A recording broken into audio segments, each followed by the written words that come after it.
Hello there guys, what is going on? SonOfChelsea back here again for the first edition of my team selector, the return of my team selector, my match preview show for the game tomorrow night at Stamford Bridge against AC Milan in the Champions League group stage. It's a massive game for Chelsea in the context of the group stage, a game that really Chelsea need maximum points from, given that we haven't won either of our first two games, given that AC Milan you suspect by the end of this group are going to be in one of those top two spots.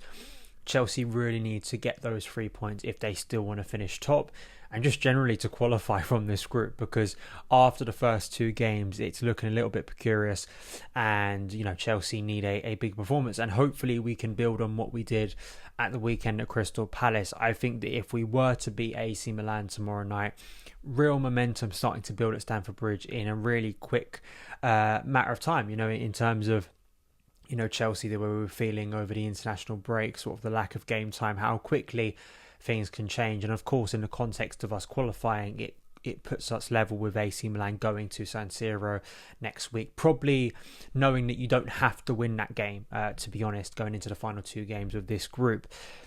But in terms of what Potter's going to do, we'll get into that in terms of his tactical sort of setup, the players available, the players not available. As you can see behind me, N'Golo Kante, his fitness, once again, a massive sort of debating point over this game, and what Graham Potter's going to do in Chelsea's midfield, which is a massive talking point as well at the current point. But let's go into AC Milan first. Before we do, I want to ask you guys, if you haven't already, hit that subscribe button and a notification bell so you don't miss any of the uploads on the channel. Also, do me a massive favour by hitting that like button, because it helps new people find the channel. So AC Milan, impressive team for a number of reasons. I think what Stefano Piccoli has sort of built over recent years. He's been there since 2019, which for Chelsea, you think about that, that's Sarri, that's Lampard time. That feels so long ago. To have a coach at one club, particularly a big European club like Milan, for that long is quite impressive. And the way he's built a mostly young side, built with players who you feel like are going to come into their prime, but still with some experience sprinkled in there as well. They of course won the Scudetto last season, which was the first time in 11 years they had done so. It was an amazing achievement, the best team in Serie A, and you already see this season, despite some concerns they have, particularly on the injury front, and they've not been the best team in Serie A so far this season, there's still that mentality, that there's a sense of unity around this team that is really pulling them through, and you feel like they are getting better, particularly in the Champions League. I think they really struggled, got a difficult group last year. They probably feel like with the way things have gone so far, they can go all the way and obviously top this group and get into the knockout stages too. So it's going to be a massive challenge for Chelsea. I guess the benefit for Chelsea, or may help Chelsea tomorrow, and really hurt Milan, is their injury crisis. Effectively, they have got so many players out. I mean, I was reading through the list since Saturday. Theo Hernandez, the left back, out 4 to 7 days. Messias 4 to 7 days. Kiar 2 to 3 weeks. Mike Mannion, who is the goalkeeper, 3 weeks. Calabria is out for 3 months as well. Ibrahimovic out for 4 months, and Florenzi is out for 5 months. 3 of Saturday's starting lineup are out of this game, and had to be substituted in that win over Empoli. It was a late win. I think they got 2 goals in added time. Rafa Leao, a player who of course is of a lot of interest going into this game, particularly from a Chelsea point of view in the transfer window, scored the last goal. But very impressive. I think that kind of showed their mentality, their unity to go through setbacks and to get through that. But how is that going to impact their squad in what is a really congested period of time? Because a bit like with Chelsea, the Premier League and Champions League game going back to back, it's the same for AC Milan. They've got Serie A games, important Serie A games to contend with, along with trying to qualify from this group. So to see how they set up tomorrow and how that impacts sort of their unity, their chemistry, a team that is very impressive, will be interesting. And can Chelsea capitalise on a bit of that uncertainty? They mainly play a 4-2-3-1, and I think the midfield three and how Potter tries to deal with that and not be outnumbered against an impressive team is obviously going to be a challenge. I feel like obviously we have to speak about 3 players in particular, and I think they arguably are their 3-star players, and that is Fikayo Tomori. Obviously Chelsea reunion, of course, left in January 2021 on loan after really being sidelined under Frank Lampard, but then was sold permanently Kante for around 25 million, I think it was, to Milan that summer. It's one of our regrets, right? I think Tomori has proven to be one of Europe's best young centre-backs, and he really has developed and gone on to new levels with the confidence and backing, a bit like how Tammy Abraham has flourished in Serie A. I think seeing Tomori's development has been so impressive, and now is part of a team that will be remembered very fondly, of course, winning the Scudetto last season. So he is growing as a player, and there quite clearly is going to be that fire. I think he said as much to the press this week, to come back to the Bridge, the club where he developed as a player, and really prove himself, and maybe as well prove Gareth Southgate wrong in not selecting him regularly for England. So this is a big week, I think, for Kaio Tomori in his career. He'll want to prove something. Rafa Leão, of course, linked to Chelsea, has been in stunning form this season. In terms of his goals, his goal tally last year was impressive, but particularly as a young player, he really is a player that I think works well with the last player to speak of, obviously another Chelsea connection, Olivier Giroud. Just in the sense of that left winger who cuts inside, who has a lot of end product. I think about the way Giroud linked so well with Eden Hazard when he arrived at Chelsea. Of course, Leão has a long way to go in his career, but I feel like that is just the perfect front man for a player like Leão, who wants to be in the final third, that is entrusted with a lot of responsibility in this team, to play off and to give space to, and to kind of operate in those areas, because he likes to cut inside, but he's got such technique and quality, and the battle between him and Reece James in this game is going to be really fascinating, and particularly not only Reece James, which you hope Reece is at his best to nullify Leão, but as well who plays on the right side of the defence as well, and how Chelsea set up in that area is of course going to be fascinating as well. Giroud, I mean, I still think he left at the right time, but what a signing he proved to be for Chelsea. And you look at what he's done for Milan since.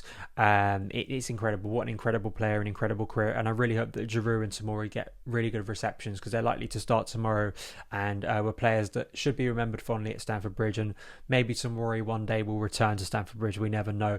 But it's going to be a tough test for Chelsea.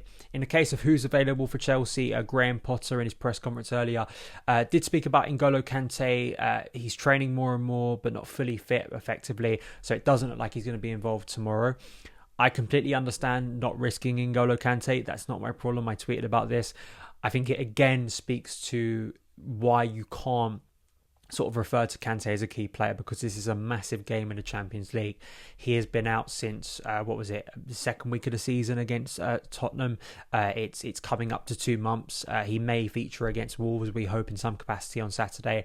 But his injuries and the concern over his availability continue to stress why midfield is such a problematic area, not only in terms of having players available and those constant injuries that disrupt sort of building any chemistry in that area between players, but it's also just the profiles too, and how Chelsea get that balance, how Potter is going to get that balance in big games like this, where he wants to be on the front foot, I'm sure, at Stamford Bridge, wants to get players into the box, wants to really take the game to AC Milan and get that big win. But as well, we know Chelsea's issues in transition, and AC Milan have some top quality players, particularly on the left side with Leão, that could hurt us in transition. Another player he mentioned, Edouard Mendy, is back fit, which is good. Jorginho came off, apparently felt his abdominal versus Palace, and is a doubt for this game, as is Havertz, though everyone else is fit, including Cucurella, who is back in the team. I have picked 2 lineups. If you watch Team Selector when Thomas Tuchel was appointed, his kind of first 2 or 3 or 4 games, it was very difficult to kind of gauge what he was doing with the team. I remember being wildly wrong for like his second game against Burnley, where I picked like a 4-2-3-1, which was a system he never used. So it's curious, because we have seen 2 formations in 2 games. We have seen slightly different personnel, and particularly how Potter in this game, how he moves on, tries to develop the team after Saturday's performance. Was Saturday an indication of where the team's going to go for this game, or will he revert back to what he did against Salzburg? So this formation you see on your screen now, this first lineup, is kind of similar to Saturday, with a few tweaks, obviously, with players coming in, players being unavailable. Kepa and Mendy, it's hard to know. I mean, Potter didn't really give much away in terms of whether Kepa's going to keep his place. I don't think he did too badly on Saturday, or whether Mendy comes straight back into the team. You could read into it, I think, both ways, to be honest. He was quite positive, and he didn't really give any indication. I remember Tuchel would very regularly say, Mendy is my number 1. At the current stage, it doesn't feel like Potter's going to give that away. So we'll have to wait and see what happens tomorrow night at 7 o'clock when the team is released. But I feel like Koulibaly, who was doing media today, that doesn't always indicate the player's going to start, but he was doing media for the Champions League along with Graham Potter. I think he comes back into this game. His expertise in against Serie A teams is obviously huge, and I just feel like he's that one player that was bought over the summer that you want for big occasions like this. And I just think it is really nice to have Koulibaly and Thiago Silva, of course Thiago Silva playing against his former club, that really experienced back two. There is the concern of pace in this back two compared to having, say, Wesley Fofana or Thiago Silva, that I will talk about in my other team that I've put up here. But you kind of see that box midfield, right? You see Mateo Kovacic, Loftus-Cheek, that was a double six that finished the game. I felt it looked a lot more stable once Jorginho came off. Kovacic did not have a good game on Saturday. He absolutely did not. I'm not saying that or suggesting that. I think he arguably had a worse game than Jorginho on the ball. Hopefully things will click with him soon because he was one of Chelsea's best players. But you want his energy. I think you want his dribbling. You want his ability to progress the ball in a game like this where you suspect Chelsea are going to be pressed at times, and how Chelsea work around that is going to be key. But I think Ruben has generally played very well this season. I think he's probably a bit forgotten because he's versatile. He's not one of the star players, but when you actually think about it, I felt he had a good impact, a positive impact, a calming presence off the bench. So I think maybe he starts in midfield. We could see Dennis Zakaria. We could see Trevor Chalobah. I'll get to that in a sec. Conor Gallagher, I'd love to see start here. He scores the winner on Saturday. He's going to be full of confidence and maybe playing in one of those forward sort of 10 roles behind a striking player or just higher up the pitch. That's where you want Conor Gallagher as close to goal as possible.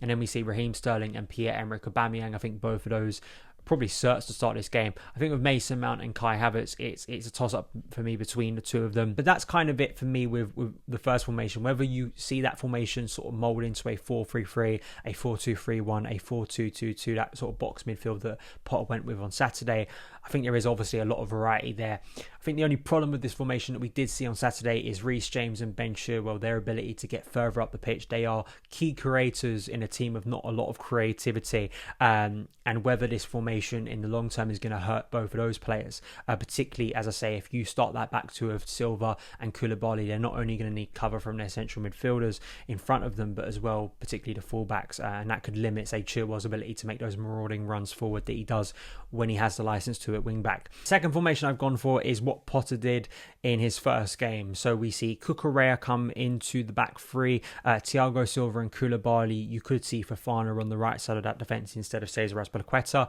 We go for a bit of a wild selection here that I don't think is going to happen. Trevor Chalobah as the number 6. We saw this being used in sort of the friendlies that went on during the international break. Will we see it in competitive action? That's a big question. And then you kind of had 2 8s in front of that number 6. Who are those 2 8s? Is it Mateo Kovacic? Is it Mason Mount like it was in the first game against Salzburg? Do we see Conor Gallagher fill that role? Do we see Dennis Zakaria make a surprise appearance in this game? I liked that sort of setup in midfield. I really did, because I think it got a lot of bodies forward.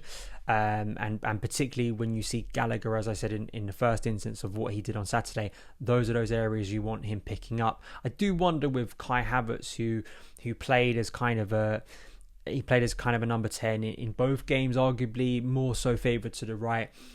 Could you see him pop up as kind of an advanced number 8? Maybe not in a game of this magnitude, but I'd be interested to see that as well. Raheem Sterling playing effectively as a wing back, really advanced on the pitch, really high and wide. Again, will he use this against AC Milan? I think it worked pretty well against Salzburg, but those are big questions. It's very hard at the current point to accurately predict the team when we've got 2 games, and both games sure had a variety of players who played both and played a lot of both, but we saw different sort of setups.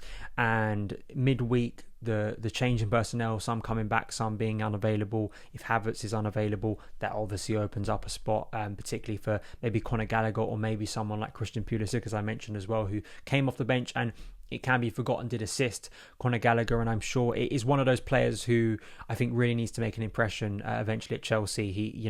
There are a few players like him. I think Ziyech falls into a similar category of you want them when they get these opportunities to really take their chances and prove a lot of people wrong about their status at the club. So maybe tomorrow night could prove to be a surprising one if one of those players steps up and scores a big goal or has an influence in the game. Those are my thoughts. I think it's going to be a very tricky test. I think it's going to be a close game. Also, some of the good things we saw against Salzburg and Crystal Palace can be worked upon and can be improved upon. I think in terms of our direct play, you've got Pierre-Emerick Aubameyang scoring a really good goal against Crystal Palace. Raheem Sterling, his positioning, I think not only going direct, but just the variation in what we were doing, and as well getting bodies inside the box consistently to try and overwhelm opposition. I hope we see those things continue tomorrow night at the Bridge. Let me know your thoughts, your lineups, and everything about the game in the comments below. Thank you guys for watching, and I will see you again very soon. All the best.